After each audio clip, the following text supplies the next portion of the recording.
할렐루야. 2월 7일 금요일 가정에서 드리는 새벽 예배에 오신 모든 성도님들을 주님의 이름으로 환영하고 축복합니다. 오늘도 이 한 예배와 기도 시간을 통해서 하나님의 음성을 들으시고 주님과 함께 동행하시는 복된 하루 되시기를 주님의 이름으로 축복합니다. 다 같이 찬송가 94장, 부찬송가 102장, 주 예수보다 더 귀한 곳은 없네 찬송가를 음원 반주에 맞추어서 함께 찬양하겠습니다.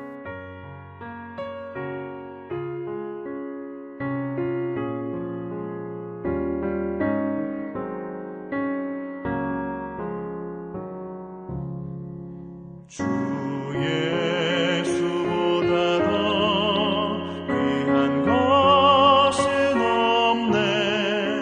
이 세상 부귀와 바꿀 수 없네. 영 죽은 내 대신 돌아가신 그 놀라운 사랑 잊지 못해. 세상 즐거움 다 버리고 세상 자랑 다 버렸네. 주 예수보다 더 귀한 것은 없네. 예수밖에는 없네. 주 예수보다 더 귀한 것은 없네. 이 세상 명예와 바꿀 수 없네. 이전에 즐기던 세상 일도 주 사랑하는 맘 뺏지 못해. 세상 즐거움 다 버리고 세상 자랑 다 버렸네. 주 예수보다 더 귀한 것은 없네. 예수밖에는 없네.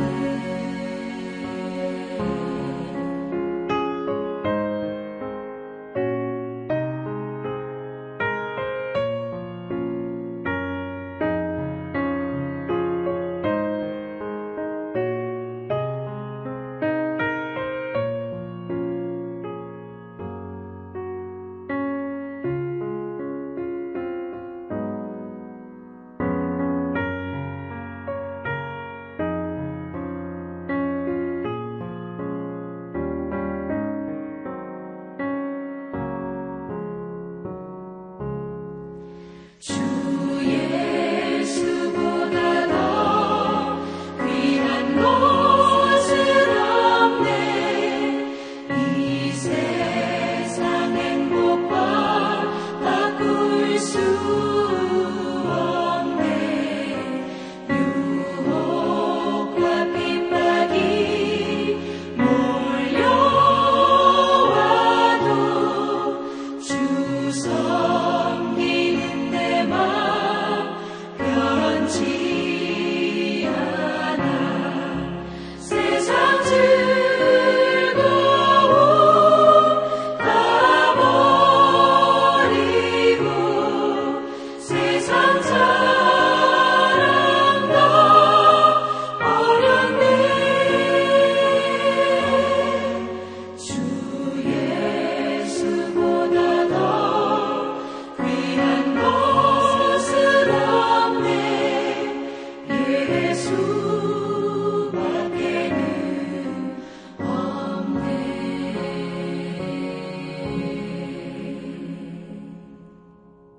함께 기도하겠습니다. 좋으신 아버지 하나님 감사합니다. 우리가 방금 전에 부른 찬송과 같이 주 예수보다 더 귀한 것은 없네. 주 예수밖에는 없네. 라고 우리가 찬송하면서도 우리는 참으로 세상을 찬양하고 하나님보다 쾌락과 이 세상의 것들을 더 좋아하는 그런 죄를 저지르면서 살아가고 있습니다.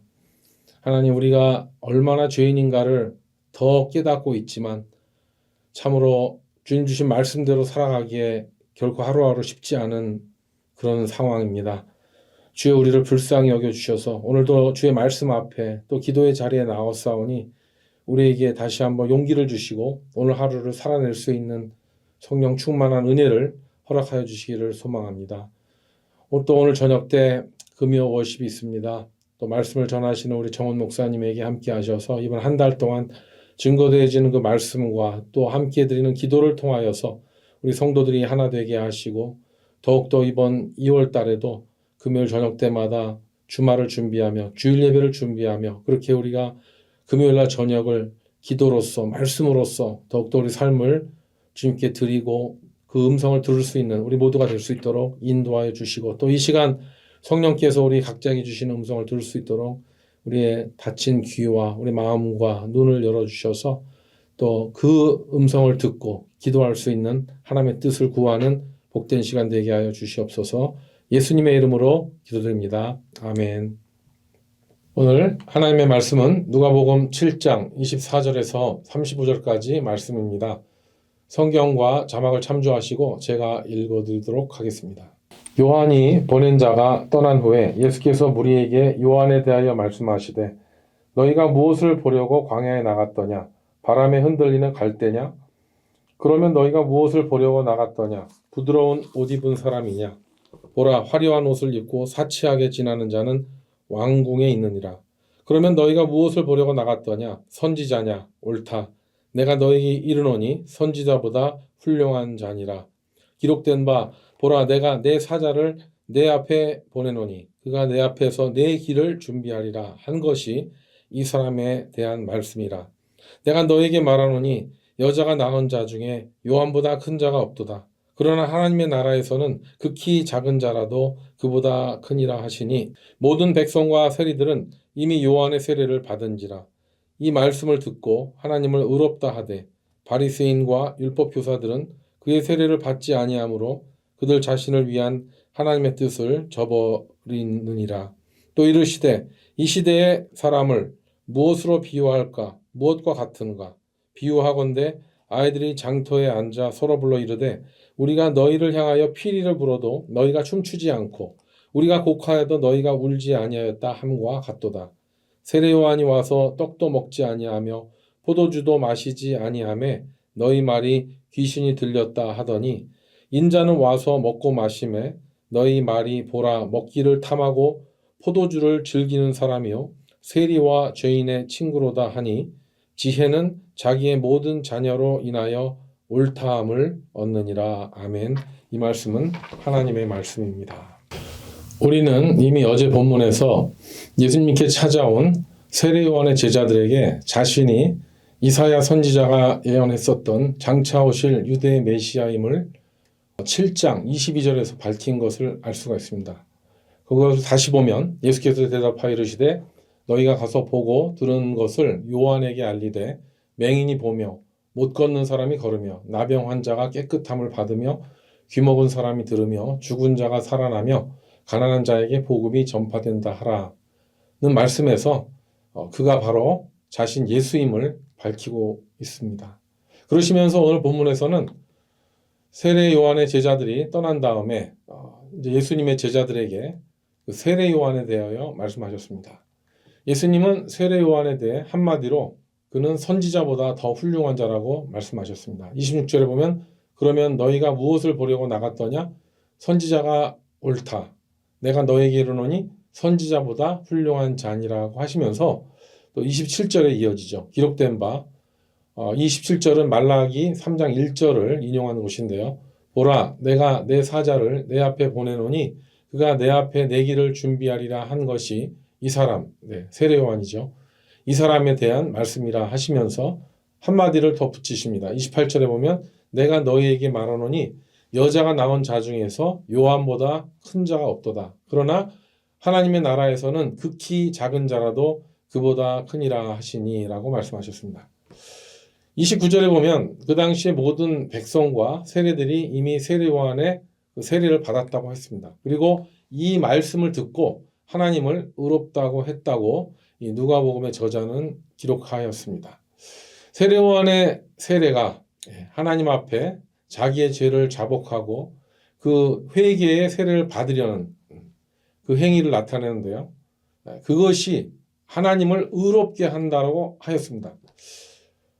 이 사실을 주목해야 됩니다. 우리는 종종 우리 회개를 할 때 회개를 하는 그것 자체가 우리 자신을 거룩하게 하는 종교적인 행위라고 일반적으로 생각하고 있습니다. 그렇잖아요. 자기 죄를 고백하고 왠지 자기의 몸을 이렇게 속죄하는 것 같은 그런 종교식을 할 때는 상대적으로 내가 그 행위를 하기 전보다는 내가 거룩하게 되었다고 생각하는 것이 바로 인간들입니다. 종교적인 인간들입니다. 그래서 지금 이 시간에도 온 세상에서는요, 종교적인 그런 행위, 참선과 명상과 또 속죄와 뭐 제사들 이런 걸 통해서 자기의 죄를 인정하고 떨쳐내려는 그런 행위가 기독교만 있는 게 아니죠. 이슬람교, 불교, 힌두교 거의 모든 종교에 그런 죄를 씻으려는 자기를 거룩히 하려는 그런 의식이 있습니다. 그런데 우리는 오늘 29절에서 보듯이 세례 요한의 그 세례, 뭡니까? 죄의 고백과 그 사함의 세례를 하는 것이 사람들을 거룩하게 하려는 것이 목적이 아니고 여기 보면 하나님을 의롭다라고 인정하고 선포하는 행위가 된다는 것이죠. 이것이 아주 중요한 신앙입니다. 우리는 일반적으로 상식적으로 종교적인 행위를 했을 때 그것은 인간을 위한 것이다. 인간을 거룩하게 한다라는 어떤 뼈리가 어떤 죄에 대해서 하는 의식과 그 행위가 인간을 의롭게 한다는 것으로 착각을 하고 있는데 이거는 모든 종교들이 공통적으로 갖고 있는 것이죠. 그런데 죄를 인정하고 죄를 고백하는 것이 어떻게 한다? 하나님을 의롭다라고 증명한다는 것이 이것이 아주 중요한 복음의 핵심이고요. 우리 신앙의 핵심입니다. 누가는 이런 예수님의 그 복음의 그 핵심 포인트를 잘 이해할 수 있도록 오늘 30절에 그것과 대조적인 설명을 했는데요. 여기 제가 읽어드리겠습니다. 바리새인과 율법교사들은 그의 세례를 받지 아니하므로 그들 자신을 위한 하나님의 뜻을 저버리니라 라고 했습니다. 여기 보면 바리새인과 율법교사들 누굽니까? 성경에 대해서 둘째가라면 서러운 사람들입니다. 누구보다 잘 알고 그 말씀대로 살려는 사람이었습니다. 그런데 그들은 세례 요한의 그 회개하라는 그 경고를 받아들이지 않았죠. 심지어 예수님도 세례 요한의 세례를 받지 않으셨습니까? 제자들까지가 다 받았고 그렇게 했는데 그 당시에 종교 지도자 바리새인과 율법교사 서기관들은 요한의 세례를 받지 않았을 뿐만 아니라 오늘 말씀해 보면 이로써 자신들을 향한 하나님의 뜻을 저버렸다. 아주 외면해 버렸다고 이야기하고 있습니다. 그래서 누가는 오늘 29절 30절에 그 말씀을 대조적으로 기술하면서 인간을 향한 하나님의 뜻이 무엇인가? 그것은 바로 자신이 죄인임을 인정하고 하나님 앞에 그 죄사함을 얻기를 원하는 것이라고 표현하고 있고요. 그래서 예수님께서는 이것이 얼마나 중요한지를요. 31절에서 35절까지 다시 한번 비유로 말씀하고 계십니다.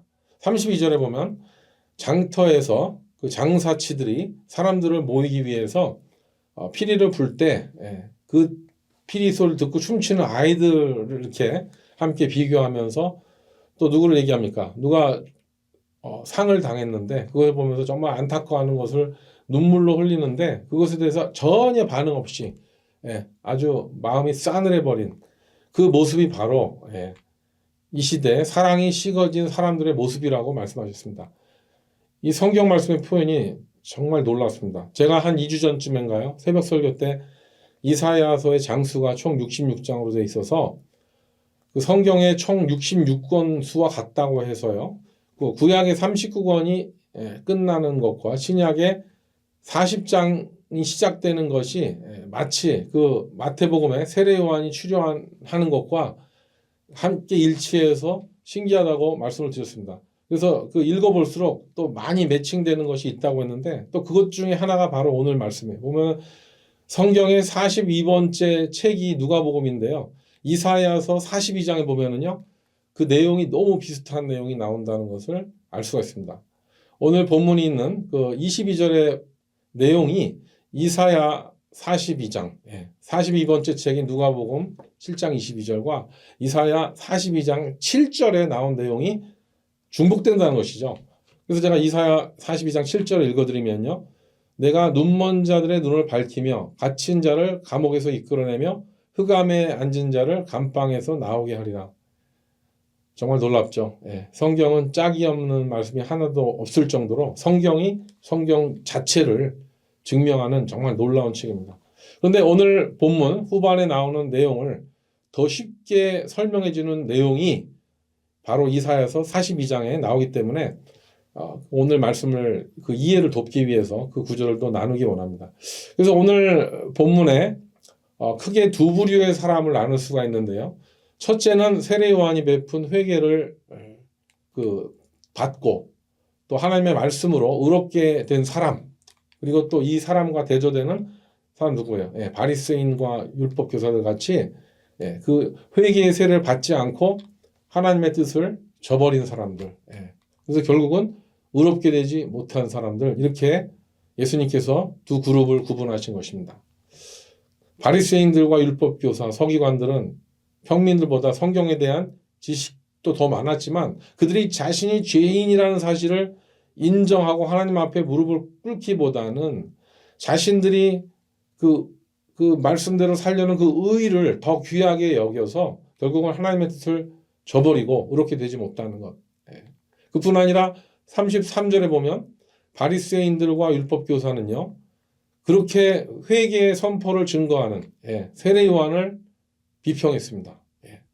세례 요한을 보고 귀신이 들렸다. 먹지도 않고 금식하면서 또 메뚜기와 석청을 먹으면서 강에서 하나님의 그 나라를 외치는 그 길을 예비하고 천국을 예비하라고 외치는 세례 요한을 미쳤다고 얘기했고요. 또 34절에 보면 예수님에 대해서도 폄하했죠. 바리새인들은 예수님이 죄인들을 세리들과 창기들과 함께 만나고 또 세리들과 함께 먹고 포도주를 마시는 것을 보고 예수님을 죄인들의 친구라고, 여기서 죄인들의 친구는 좋은 의미의 그런 것이 아니라 굉장히 비난하는 그런 종교적인 그런 정죄의 표현이죠. 죄인들의 친구라고 얘기했고요.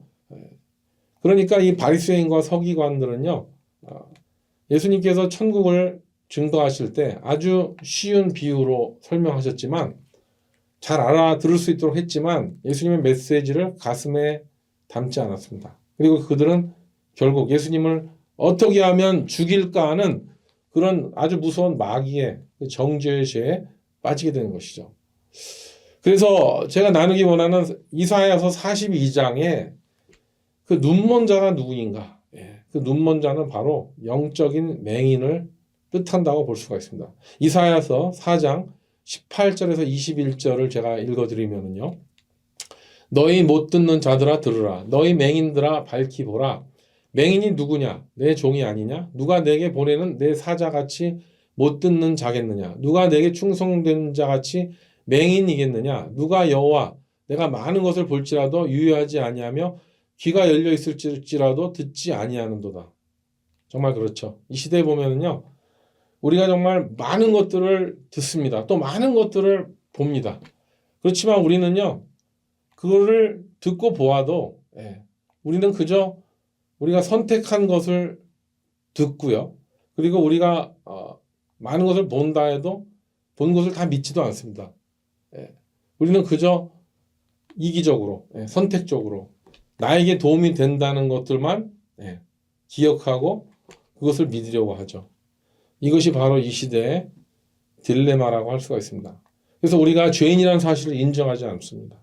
내가 어떻게 하면 더 똑똑한 사람인가? 더 이 시대를 잘 살아가고 있는 사람인가? 이런 정보들이 하루에도 수천 가지 동영상들이 이렇게 뜨고 새롭게 뜨고 막 그런 것들을 나눠보고 하지만 또 그런 걸 보면서도 또 그것도 믿지도 않습니다. 이제는 거짓과 조작이 하도 판치는 AI들이 날뛰는 세상이 돼서요. 이제는 그런 모든 정보나 뉴스를 보는 것이 왠지 시간 낭비인 것 같이 느껴지는 그런 시대를 살아가고 있습니다. 이사야 42장 18절 말씀대로 우리는 많은 것을 볼지라도 유의하지 않고 귀가 열려 있어도 듣지 않는 시대가 바로 우리 세대라는 것이죠. 그저 내가 관심 있는 그런 분야에만 귀를 기울이는 정도, 시선을 멈추는 정도, 그렇게 살아가고 있습니다. 그런데 오늘 29절에 나오듯이 그 세례 요한의 죄사함을 죄사함의 세례를 받고 또 이 말씀을 받아서 의롭다함을 입은 자들이 하나님의 나라에서 예수님께서 말씀하셨죠. 세례 요한보다 더 크다. 작은 자들도 세례보다 더 크다. 왜 그럴까 묵상해 봤는데요. 그렇습니다. 여러분 정말 이 시대는요. 이 작은 믿음 지키기도 쉽지 않습니다. 이 땅에서 그 작은 믿음 지키려고요. 정말 치열하게 계속적으로 공격하는 사탄 마귀의 유혹과 공격과 의심과 수많은 것들이 우리 신앙을 지키지 못하게 하는데 이런 상황 가운데서도 작은 신앙을 지키기 위해서 몸부림을 치면서 살아간다면 그 작은 신앙을 지키는 사람이 아무리 지극히 작은 자라 할지라도 천국에 입성하는 순간 여자가 낳은 사람들 중에서 가장 위대한 세례요한보다 작지 않다고 예수님께서 말씀하신 것입니다. 그러니까 천국에 들어가면은요, 우리는 정말 이 땅에서 아무리 미천한 자라 할지라도 이 땅에서 가장 위대한 여자가 낳은 가장 위대한 세례요한보다 더 나을 수 있다. 그러니까 우리는 예수 믿고 천국 가야 되는 것입니다. 세례요한은 회개하라고 외치면서 순교를 당했습니다. 하나님의 말씀을 거역하고 성도들을 유혹하는 이 불신의 세상 가운데서 여러분 이 작은 믿음을 지키는 것이 얼마나 순교적으로 중요한 신앙인지 예수님께서는 이 작은 믿음을 귀하게 보신다는 것을 오늘 말씀을 통해서 보시고 위로받으시기를 주님의 이름으로 축복합니다. 그리고 끝으로 오늘 35절에 보면 지혜는 자기의 모든 자녀로 인하여 옳다함을 얻느니라 라고 했습니다. 여기서 지혜는 헬라어로 소피아입니다. 여자들의 이름으로 많이 쓰여지는 단어이죠. 그래서 저는 이 소피아, 이 지혜의 모든 자녀의 이름이 무엇일까 생각해 보았습니다. 그런데 여러분 야고보서 3장 17절 보면 오직 위로부터 난 지혜, 그 소피아가 떠올려지는데요. 오직 위로부터 난 지혜는 첫째 성결하고 다음에 화평하고 긍휼과 선한 열매가 가득하고 편견과 거짓이 없나니 화평하게 하는 자들은 화평으로 심어 의의 열매를 거두니라고 했습니다. 이것이 바로 지혜라는 것이죠. 성령님께서 주시는 위로부터 난 지혜입니다. 그래서 이 지혜, 이 소피아의 자녀의 이름이 무엇일까? 저는 성령의 9가지 열매들이 자녀의 이름이라고 믿습니다. 그렇기 때문에 사랑과 희락과 화평과 오래 참음과 자비와 양성과 충성과 온유와 절제와 같은 이 9가지 열매들이 지혜, 소피아의 그 자녀들이기 때문에 우리는 성령을 받으셨다면, 성령을 사모하신다면 여러분들의 삶 가운데, 저의 삶 가운데 이런 성령의 9가지 열매가 맺히게 될 줄로 믿습니다. 우리는 열매를 가지고 그 사람의 영성을 볼 수가 있습니다. 아무리 입으로만 한다 하더라도 그 삶 가운데 성령의 열매, 9가지 열매가 맺혀지지 않았다면 그 사람은 울리는 꽹과리고 사랑이 없는 사람이겠죠. 그래서 우리는 위로부터 난 그 성령의 지혜로 살아가야 되고 이 땅에 속한 마귀적인 지혜를 배척해야 됩니다. 사랑하는 성도 여러분, 우리가 만약에 삶 가운데서 매 순간 우리의 죄를 인정하고 회개함으로 하나님께 나아간다면 여러분들은 하나님을 의롭게 하는 올바른 복음적인 삶을 살고 계신다는 것입니다. 그런 마음으로 살아간다면 이제는 회개에 합당한 열매를 맺을 수 있도록 우리의 삶이 변화되어야 됩니다. 성령 충만을 사모하고 그 열매를 맺고 그 열매를 나누며 오늘도 정말 용감하고 씩씩하고 멋지게 아름답게 살아가시는 저와 여러분 되시기를 주님의 이름으로 축복합니다. 지혜는 자기의 모든 자녀로 인하여 옳다함을 얻느니라. 함께 기도하겠습니다. 하나님 아버지 감사합니다. 오늘도 귀한 말씀 통해서 하나님을 의롭다 하는 그런 삶을 살아갈 수 있는 것이 바로 우리가 죄인임을 깨닫고 매 순간 예수 그리스도를 의지하는 것 외에는 없다는 것을 알려주셔서 감사합니다. 우리가 가끔 바리새인과 같이 우리의 종교적인 행위들이 우리를 거룩하게 하고 또 우리를 의롭게 한다고 착각할 때가 많았습니다. 하나님, 오늘 말씀과 같이 모든 것 다 내려놓습니다. 우리는 주님이 없이는 단 하루도 살아갈 수가 없고 우리가 죄인이기 때문에 주 예수 그리스도의 십자가 대속 외에는 그 무엇도 우리를 의롭게 할 수 없다는 것을 다시 한번 고백합니다. 그리고 또한 기도합니다. 우리가 위로부터 난 지혜를 얻어야만이 이 힘든 세상 가운데서 정말 지혜의 그 자녀들과 같이 그렇게 성령의 열매를 우리 삶 가운데 맺으며 성령의 역사로 복음을 증거하는 삶을 살아가게 될 줄로 믿사오니 하나님, 우리가 주 예수 그리스도의 은혜로 말미암아 회개하였다면 이제는 회개에 합당한 삶을 살아갈 수 있도록 성령 하나님 우리를 도와주시기를 간절히 소망합니다. 오늘 하루가 그렇게 아름다운 하루가 되기를 원합니다. 성령의 열매를 맺으며 그 열매를 이웃들과 나누며 가족들에게 나누며 그렇게 그럼으로써 하나님의 나라를 아름답게 확장할 수 있는 우리 모두가 되게 하여 주시옵소서. 다시 한번 오늘 하루를 주님께 올려드리오며 귀하신 예수님의 이름으로 기도드립니다. 아멘. 각자 기도하는 시간입니다. 좋은 하루 되십시오. 승리하십시오. 화이팅!